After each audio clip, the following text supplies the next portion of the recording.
Hi! Good morning sa inyong lahat, lalo na sa aking mga fellow OFWs. Ako po si Lani, isang OFW dito sa Cambodia at isang digital business entrepreneur. It's Monday, so another week na naman. Kaya excited ako na simulan itong bagong linggo na ito na may mga bagong pananaw.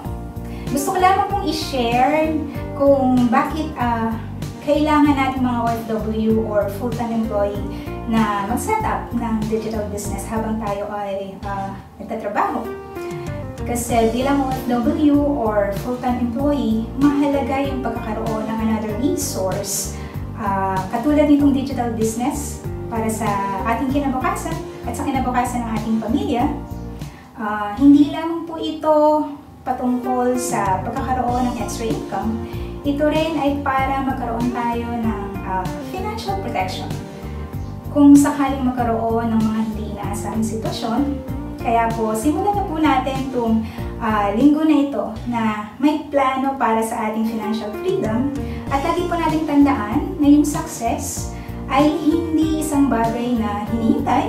Ito po ay isang bagay na pinaghahandaan. Yun lang po. Have a nice day. Bye!